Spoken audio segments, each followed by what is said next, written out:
Good morning, or depending when you're watching this, good afternoon, good evening, or good night. My name's Ross, and as always told, I had a voice of radio. So today, we're going to be looking at a new Tentacruel card. That's right, ladies and gentlemen, we're talking Tentacruel. I'm a big fan of Tentacruel. I like this card quite a lot indeed. We are, of course, working our way through all of these new cards from Tag Bolt. We have activated the free videos a day button. It's going to be activated for at least about a week at this stage. So, I'm going to be honest, I'm having fun talking about all these new cards. And remember, anything you want to know about any of these new cards, just make sure you're subscribed and watching these videos, and we'll be here. Now, what makes Tentacruel so good is that it can essentially be immune to Ultra Beasts. I know, right? I should mention that our translations here do come from the lovely David Hochmann over at limitlesstcg.com/translations. So what do we have here then? 100 HP on a stage 1 is not terribly inspiring. Retreat cost of 1 is nice and low. Weakness to Psychic is not ideal, especially if something like Garboda keeps being as good as it's always been in the past. But being a Psychic Pokemon does mean you're hitting weakness against Buzzwole, which is still one of the best decks in the format. So the basics are alright, though the basics aren't stunning. But what do we have here? Well, the first attack is actually kind of cool. 1 colourless energy, instant poison, instant confusion. If that sounds familiar, it's basically Nihiligo's ability, although one-sided. Nihiligo's ability, when you play it down, your opponent gets confused, and your opponent gets poisoned. Well, this does it for an attack, and we've got some cards we can use to try and maximize this. So we've got Survivor, which does an extra 10 poison damage between turns. I mean, to be fair, we've also got Burbank City Gym and Expanded, which does do an extra 2, so that's kind of cool. And then in terms of confusion here, we have, and it's not a card we've been able to go into detail about yet, although that video is coming rather soon, we've got Parasect, whose ability says that confused Pokemon take 2 damage counters between turns. Only your opponent's, I should add, not yours. So actually here, we can build this up quite nicely. Let's say for argument's sake you've got 2 Survivor and a Parasect on the bench. Your opponent's Pokemon are actually taking 4 damage counters between turns, just based off of doing this ability. That's actually really quite nuts good. And look, this isn't a game-winning attack. This is an early game, slow you down, ha kind of attack. This is a put some damage on the board kind of attack.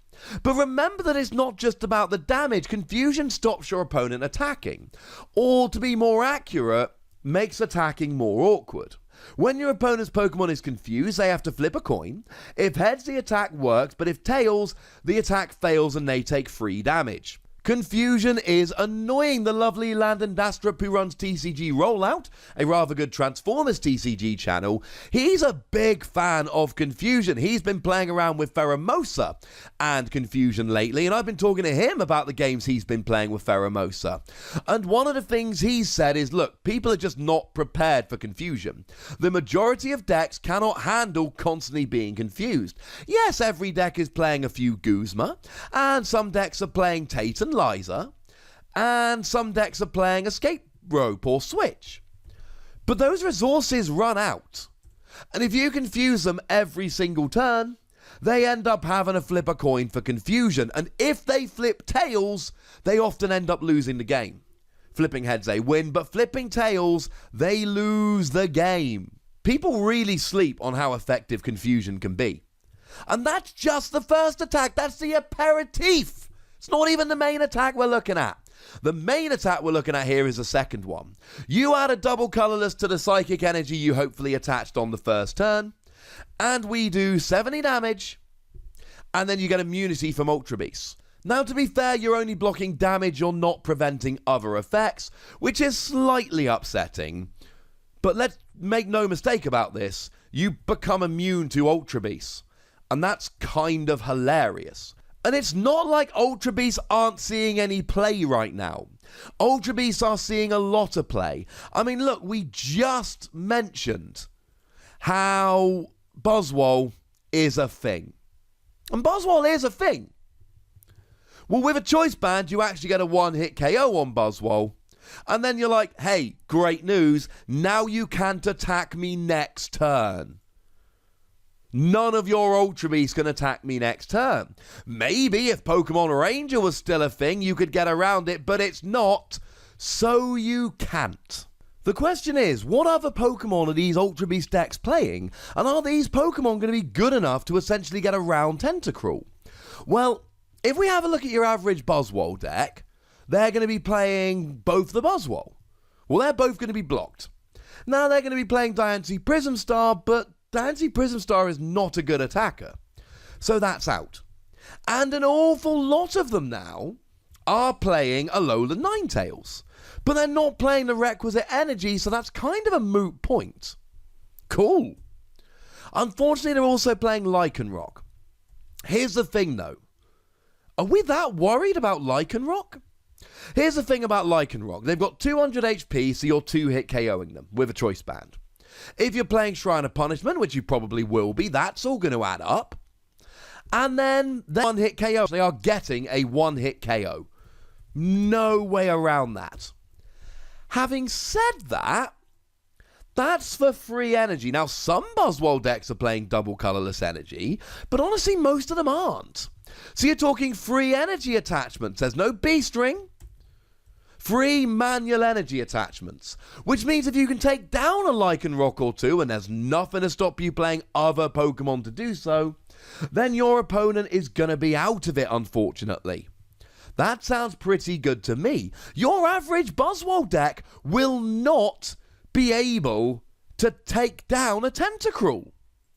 Now, unfortunately, what we see the biggest Ultra Beast deck at the moment is Blacephalon Naganadel. There were 6 of these in the top 16 at Roanoke. That was a previous big regional. So it is, to all intents and purposes, the best deck in the format at the moment. Certainly, if we're looking in terms of recent success, there's not an argument. It is the best deck at the moment. Okay, cool. Well, they tend to maybe be playing Alolan Muck. Well, that's irrelevant, to be honest with you. That's not going to help. So Alolan Muck's not an issue. And they tend to be playing Ditto Prism Star, all right. Nobody cares about that, like, at all. But they do seem to be playing Tapu Lele, and here's the thing. Tapu Lele will get a 1-hit KO on a Tentacruel for a double colorless energy if you've got free energy on you. But how many Blacephalon decks are playing double colorless energy? They're just playing fire energy and a single beast energy. So you're talking 2 manual attachments to a Pokemon that's going to be easily 2-hit KO'd. I'm absolutely okay with that. The bigger issue here is Naganadel itself. Oh no, wait, that's an Ultra Beast too, so that can't even hurt you. I do think there's an argument when you're playing Tentacruel to maybe play a Thin Malamar line, so if you're against something like Lycanroc, etc., you can get it going in one turn, but Blacephalon Naganadel? Yeah, they basically just have no answer to this. So actually, if you've got a way to accelerate a single energy per turn, you should beat Buzzwole decks, and you should beat Blacephalon decks with Tentacruel. You probably won't beat much else. The first attack is nice just for slowing decks down and getting a little advantage, and this will beat Buzzwole, and this will beat Blacephalon. But they're about the only decks it will. Now, if you find anyone playing Naganadel GX with Stack Attacker, which a bunch of people have been, then you should be just smashing that hitting weakness as well. So that's lovely. Problem is, if you come against like a Zoroark deck, well, they're 1-hit KOing you fairly easily, and you're not doing all that much to them. And if you're against a Gardevoir deck, well, they'll be 1-hit KOing you. You can still use your Confusion and Poison, and that's lovely, but I don't know if Tentacruel in and of itself is a deck. To be clear, if you've got 1 extra energy per turn, and a 1/1 Malamar will do it, Tentacruel should beat Blacephalon, and Tentacruel should beat Buzzwole. I don't think you'll beat that many other decks, but if I'm telling you that basically two of the best decks in the format are going to be taken down really easily by a stage 1 Pokemon that can be teched into a Malamar deck or any other Psychic deck. Does that sound bad? I think that sounds pretty good. I'm giving this between 3 and 4 Wassies purely because I don't think it's going to be great by itself. I think you need something else. But then again, maybe you can play this with Garbodor, and then in the early game you just sit there confusing and poisoning them over and over again, and then in comes Garbodor to clean up, and they've either had to be confused or they've been digging through their deck and playing item cards to get out of confusion, and then in comes Garbodor. I think this could be a lot of fun. Of course, don't give half-halls, that would be barbaric. But I do want to know what you think, so please do let me know in the comment section. Go nuts, but please do remember the rule, guys. Be nice, would ya? And then make sure you like this video, subscribe to this channel, follow me on Twitter at @TheWassie, and Twitch for some live action at twitch.tv/PTCGRadio. If you want to support the channel, get some bonus podcasts and all of that, head on over to patreon.com/PTCGRadio, where you can do exactly that. And please do check out my other channel, Wassie Plays. There's more Wassie action, and it's lovely. But by far the most important thing, as always, is to look after yourselves. Until next time. Thank you very much for watching. My name's Ross, and you've been watching PTCG Radio.